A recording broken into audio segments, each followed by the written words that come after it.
Fleetwood Mac, my roommate's dead. Fungus fermentation. Another Wonka reboot, JFK's assassination. It's not my favorite topic, just my brain's current fixation. Hyperfocus. Hyperfocus, a neurodivergent podcast. Hi, everybody, and welcome back to another episode of Hyperfocus, a neurodivergent podcast. I am here with my guest, Annemarie Cullen, who is a New York City writer, comedian, improviser, all of the good things. Yeah. Hi, Annemarie. Hi, Virginia. Thanks for having me. Thank you for being here. I'm so excited. Me too. We are going to get into your topic in a little bit, which is telepathy. Did I say that correctly? Yeah. Okay. We were practicing before because Yeah. I was getting nervous. I was going to say it wrong. Well, because you say people are telepathic. Yes. So it's tempting to say telepathy. Telepathy, but it's telepathy. Yeah, like Telepathy. the fish. Telepathy or telepathy? Telepathy. And then later my fixation on Mercury Retrograde because it's happening right now. Lots to say. But before we get into that, I like to start off the podcast with letting you talk about your experience being neurodivergent. So I discovered I had ADD maybe 12, 13 years ago, something like that. But it wasn't like a topic when I was a kid growing up, and I was adopted, and I'm pretty different from my mom, dad, and brother who were more on the quiet side, whereas I'm, like a maniac. So I think my not ever being able to find anything and my constant running in circles was difficult for people to understand. Yeah. So it was quite the relief when I figured out, oh, maybe this is a thing. Maybe I'm not the only person who gets in a cab to go to the airport without the suitcase. No, you're not the only person. That's what I learned. At least from talking to so many people with this podcast too, is getting some sort of diagnosis. At least helps to not beat yourself up so much. Yes. I did cartwheels. I was so happy to have a reason. Mm-hmm. Did you then start medication right away? I did, only for a little bit because it made me feel high. I'd be going to work and crying about all the people I love. Oh, interesting. Yeah. Oh, that's so interesting. But I got a lot done when I got to work. Yeah. I started again about a year ago with Vyvanse. Do you like that better?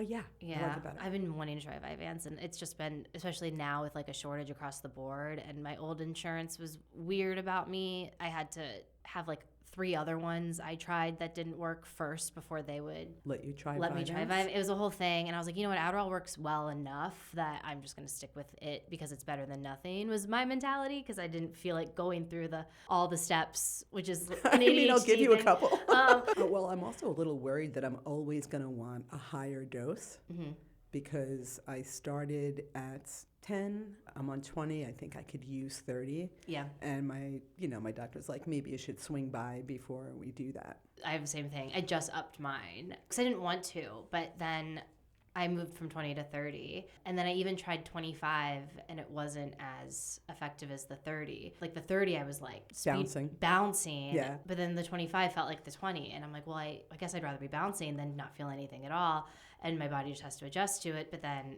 it's I don't want to keep going up from here either. You want to find a balance, but it's also I just checked 5 boxes. Yeah, well, I genuinely need it to literally just the most basic things you could absolutely ever think of. I do when I take Adderall. It's book a doctor's appointment. Yes, because those are the things that for some reason we put off. I don't want to make that phone call. That's annoying. I hate making phone calls. Put it off for weeks, months, forever.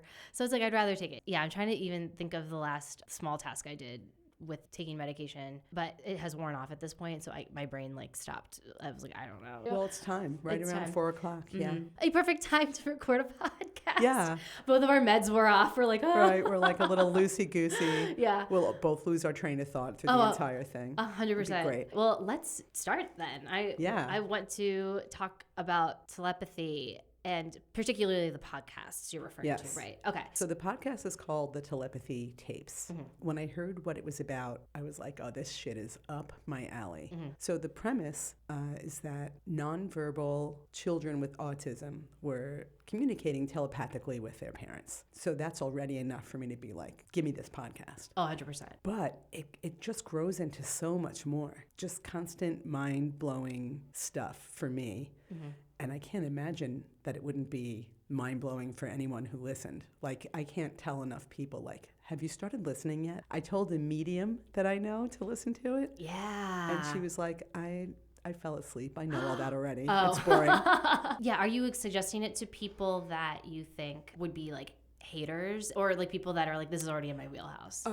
I haven't done the former. Yeah, more people who I think it would be in their wheelhouse. Like, just people who I know are open to things, or people who I know like are into like spiritual stuff. And I don't know that I would describe myself as into spiritual stuff until now.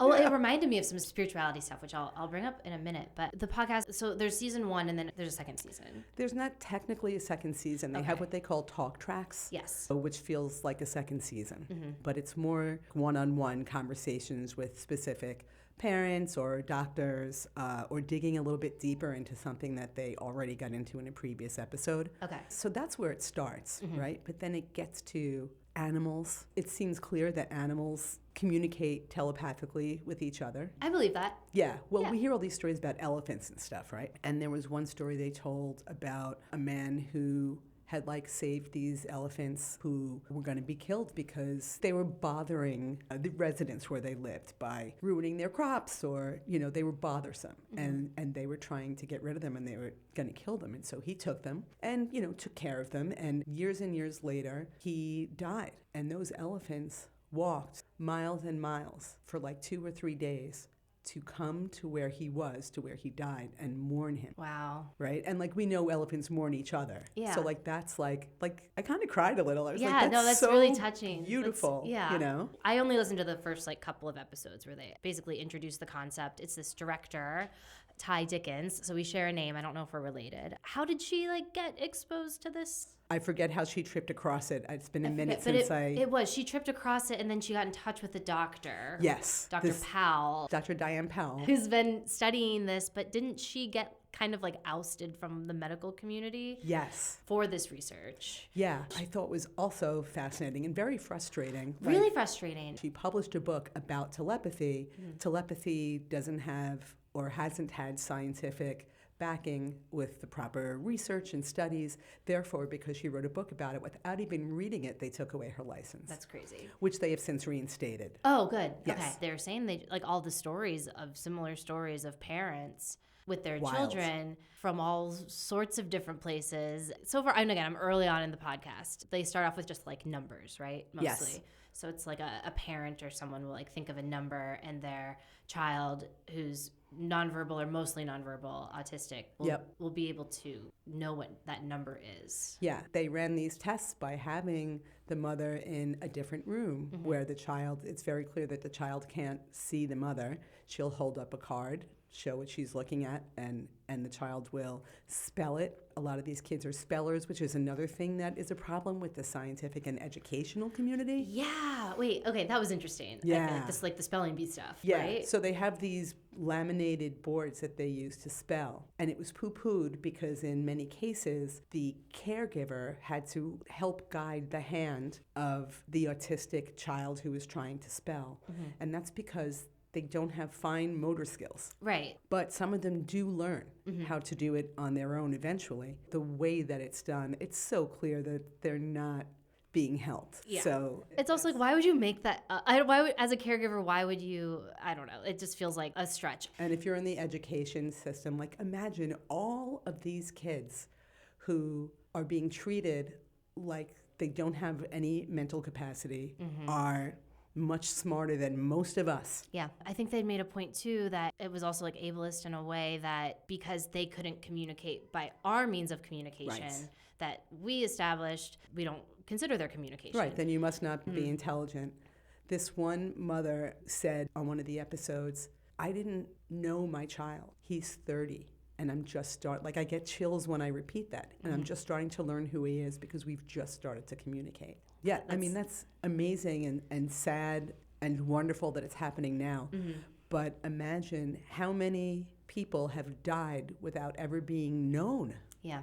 Right? Because really, it's all what we want as people is to be known and loved anyway. And like, they're not known at all. Many of them have each other. They do. Which is also incredible. Like, they're meeting at some place called The Hill. Where's that? It's not a physical place. Oh, okay. So I didn't get that far in the podcast. I was like, oh, I bet it's out west somewhere beautiful. I mean, maybe they'll make one. It seems like that there are other people in other areas who call it something different, and maybe there's more than one. But there's one guy named John Paul who I can't wait to see what he actually looks like because he's 6'8". Oh, is that the one with the girlfriend? Mm-hmm. Okay. Yes, and he would go up to bed and cover his head with pillows, and his mother would wonder what was wrong or what was going on, and he communicated with her, no, I'm just going to the hill. That's where all my friends are. Wild. And they teach each other things, and that's been verified. Like, there was one girl who speaks like 6 languages. There's no way she could have learned that. With just her family that doesn't speak those languages, right. I assume. She speaks Portuguese, you know? At like the very top of the podcast when they're saying like, like nonverbal autistic children are able to communicate with their parents or read their parents' minds. And I was like, yeah, I believe 100%.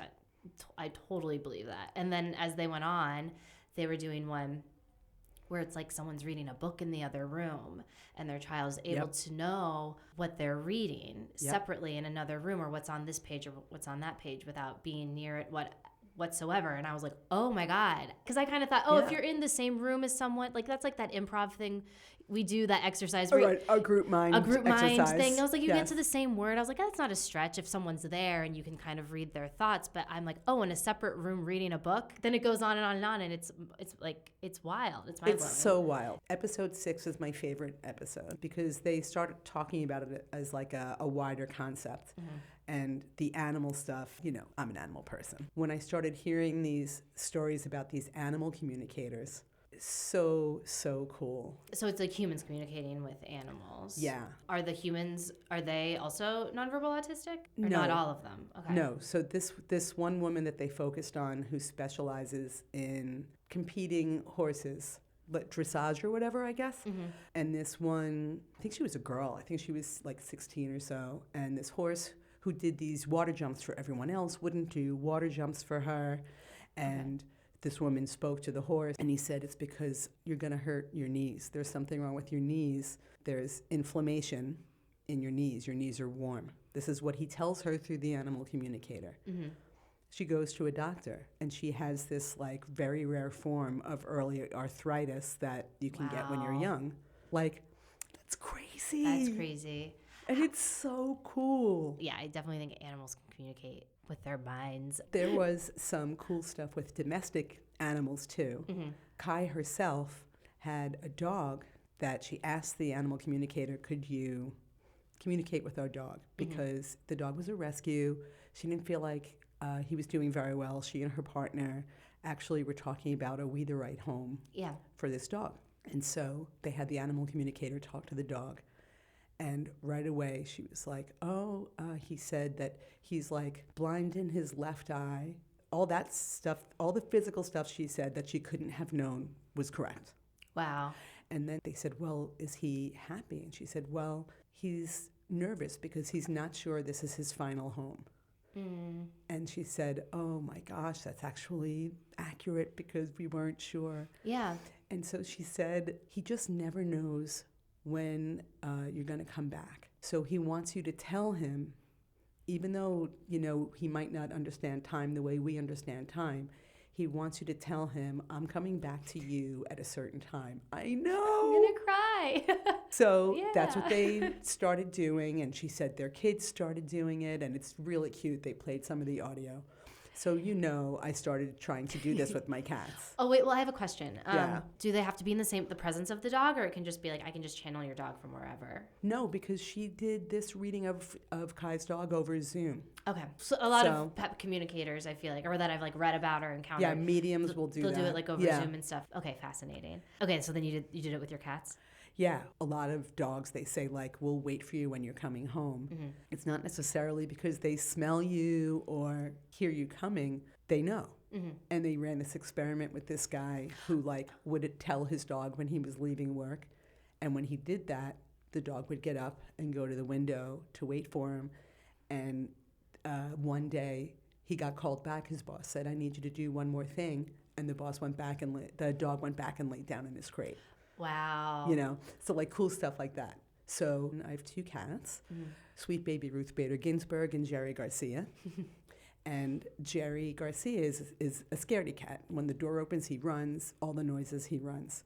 And so when I get off the subway, I start telling him, like, when the door opens, it's going to be me. Don't run away. Like, just hang out. I'm going to feed you when I come home. And you just do it like in your head.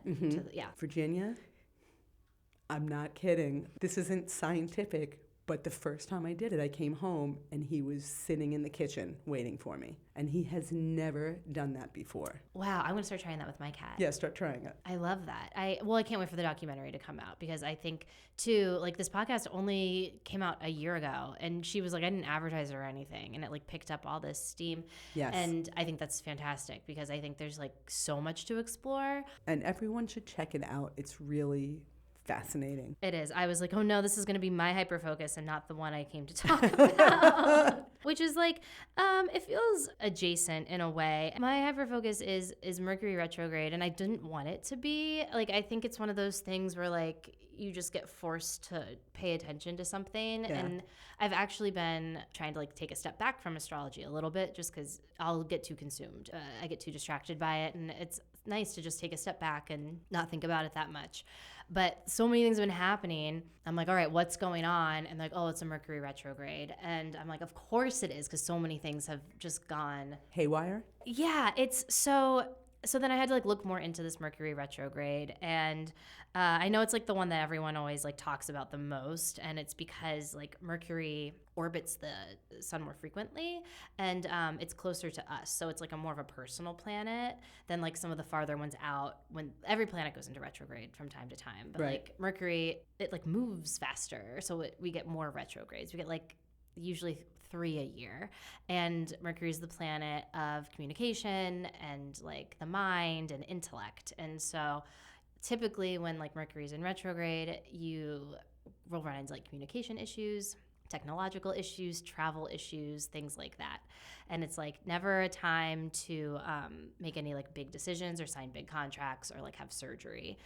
Or if you like have to or you have to like make sure everything is squared away because like mistakes get made. And Is there data to support that when Mercury is in retrograde, like there are more flight accidents with planes or with travel or... Oh, that'd be interesting. I don't know. Because this is like more of a personal planet. I feel like people experience it personally in different ways. I see. Okay. For the example, at the beginning of this retrograde, so this current retrograde is spanning from July 17th to August 11th.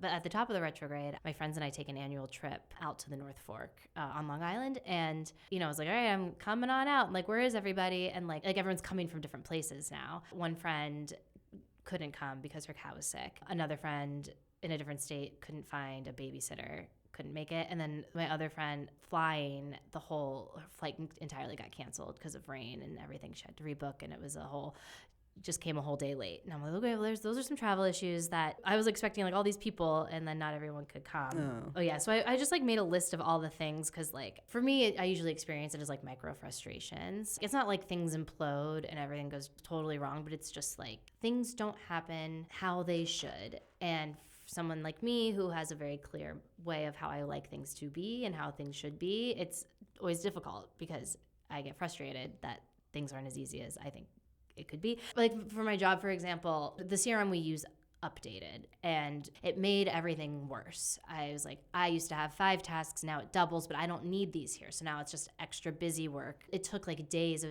going through and being like, we don't need this. This got added. We don't want this. Can we change this? Where I'm like, why did you update the CRM? Is CRM a project management tool? Yeah, it's a client relationship management tool. It's like usually for sales and stuff. Okay. So it's like all of our projects, everything we need is in here, and Sure. It messed up everything. I'm doing extra work that I wasn't doing before this happened, and I don't see the benefits of why you even did this in the first place. So that was like an annoying one that took a lot of days, and the more recent ones happened over the past few days, which, okay. these I ordered some blinds because I moved, and this has been like the bane of my existence because they're like the remote control. They're like expensive remote control ones, fancy ones. Just organizing to get them installed was a whole thing. Package was delayed. I needed a friend to come help me put them up. We finally get them up, and then the remote kept unpairing, so I would have to go repair the remote. I could pair them all except for one because the reset button wasn't in a place I could reach it. And they're like, you're gonna have to take it off the wall and move it and then set it back up and repair it. I'd want to kill someone. And I was putting it off because I also didn't really want to do it by myself, but I was like, I think I can. And then I kind of thought I could just do it on the wall without taking it down. And I tried, and then the whole thing fell. Sure. One of them broke, and then I had to get on a phone call with somebody and show them it didn't work, and then they had to go put it under review.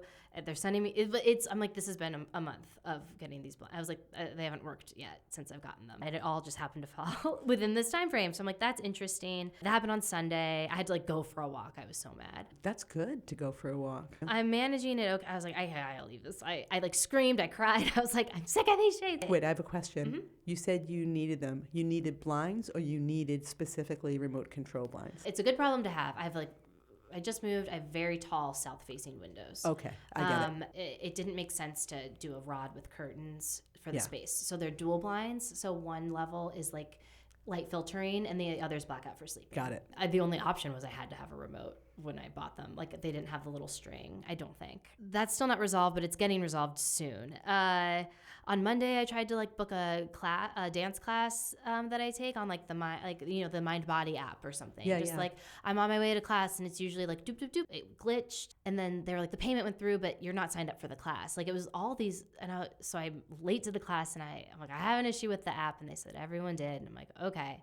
It's another technological thing. Because also things will just stop working. Like yesterday, I woke up and my coffee grinder just didn't work. I don't know why. Just nothing happened, nothing fell. I just plugged it in, it stopped working. I'm like, well, it's not the end of the world, but... Did you ask the cat? I didn't ask the cat what Just happened. saying. But I'll ask him next time. Later that day, I was trying to order a chair for my desk on Wayfair. And for that, they're like, log into your account. I'm like, great. Here's my email address. Like, great, we sent you a code to confirm. Cool. Type in the code. Like, that's not the code we sent you. It sure was. Refresh it. Do it again. Repeat. Do it again. Repeat. Lock me out. I try it again. I get a customer service person. They're like, try it on incognito mode. Try it in a different browser. Clear your cache. I did it so many times literally, I took screenshots. I'm like, this is the code, and then this is the code, and it's not registering that that's the code. So annoying. I was like, it's taking me an hour to buy a chair. And then last night I go to trivia and I order wings. And then after like 30 minutes, I'm like, where are my wings? And then after 40, I'm like, hey, where are my wings? And they're like, you didn't get them yet? Oh, you should have gotten them. And then 10 minutes later, I'm like, where are those wings? And they're like, we're so sorry. The system was down and it didn't register the food ticket. And I was like, ah. And so at that point, I literally said to them, I was like, it's fine, Mercury's in retrograde. Because like, what can you do? And it tests me a lot because I get impatient. I was watching some YouTube videos on like this one in particular because Mercury's stationed in Leo. So like that, it all kind of depends too on like where the retrograde is taking place or like in what sign, and then also your chart specifically in relation to that. So like, if you're Leo right now, does it affect you more? Yeah, it'll affect Leo and like other fixed signs, but it still affects you. But Mercury is my chart ruler, because I'm Virgo rising. So it does affect me still. But it affects everyone differently based off of that too, like how it influences you. But like because of like my Virgo rising, also I feel like it's always something with perfectionism and letting go of that idea of perfectionism. It's not like a bad, scary thing. It's just sort of like a time to slow down. They're like, don't start anything new. It's a time for reflection. And they call it a cosmic cleanup of sorts. Like it's a good time to like clean your surroundings, get rid of things, just sort of like pay attention to what's going on and not scream and be like, everything is more annoying now, which is what is happening. Yeah, which is what's happening. But it ends soon. It only ends it's only a few more days. Okay. I'm glad to hear that because I've had a lot of similar messes. You have? Like okay. you're talking about. That makes me feel better. Just in the last couple of days. Yeah. Like what? I have to work in Teams. So anybody who's familiar, do you use Microsoft Teams? I don't use Microsoft Teams, but people talk about it all the time. It's now doing a new thing where, I'll have 6 or 7 windows open at any given time, of course. Mm-hmm. And when I click into Teams, it expands and takes over the entire window, and I have to just bring it back down to the size I want it to be, and it makes me want to throw the laptop out the window. Yeah, a lot of technological stuff, which is like always the big one I try to like remember to have grace around. I have another one. Do you know what Acorn is, or Acorns? It's like a money saving app. My financial guy was like, I was like, when can I retire? And he's like, well, what do you got going on besides, your 401k and stuff? And I was like, what do you mean besides? And he's like, cool, can you start an Acorn account, which it like rounds up the pennies in your checking account and just invests it. Oh, yeah. And I thought I signed up, and then it was like, you're not verified. And the same story that you just told about getting the authentication and like none of it was working. If I went in the app, it was like, you're totally fine. And then I wasn't fine. And then I called them up, and then the skies opened while I was on the phone with them, and it was like crack, and I got rain. It was last Wednesday. You got stuck in the downpour. Yeah, I got stuck in the downpour on the way to the Magnet Theater. Yes, I performed absolutely soaking wet. I got stuck pouring off me. I almost got stuck in that downpour. Yeah. I was stuck in a subway station. No, it's and like I said, like I think there's some universal things that we all experience with Mercury retrograde, and then it gets more personal in different ways too. But it's like it's almost over. It is just like life stuff, because everyone's always like, oh my God, it's the worst. Like, it's not the worst. It's truly just like... It's just life pulling microaggressions on us. Yeah, it's micro. That's perfect. It's perfect. Yeah, I hope the rest of your retrograde goes smoothly. You too. I'm glad to know that it ends Monday. The stupid chair is supposed to arrive on Sunday. And if I don't get the chair, I'll handle that too. I did buy insurance for it. Because I was like, I got insurance for it. It's not even expensive. How good a chair is it? It's not. It was $80, but I was like, fuck it. I'm getting insured. I'm getting my $12 Allstate insurance for this chair because I don't know. I'm not. That's whatever the funny. universe throws at me, I am prepared. Well, thank you so much for joining me. Oh my gosh, thank you so much for having me. This is so fun. I'm so glad to know about this. I didn't know about this podcast until this was your topic, and so I'm obviously gonna finish it also myself. Annemarie Cullen is a New York City-based comedian and improviser, and you can catch her at the Magnet Theater performing in shows like Megawatt and You Are Not Alone, and also Livewire Sketch. And we will link her Instagram. You can give her a follow. You can also follow Hyperfocus Comedy as well for updates on live shows and podcast episodes. There's also a Patreon linked in the show notes if you would like to support us. Would be great. Thank you so much for listening. I'm Virginia Dickens, and this has been Hyperfocus, a neurodivergent podcast. Woohoo!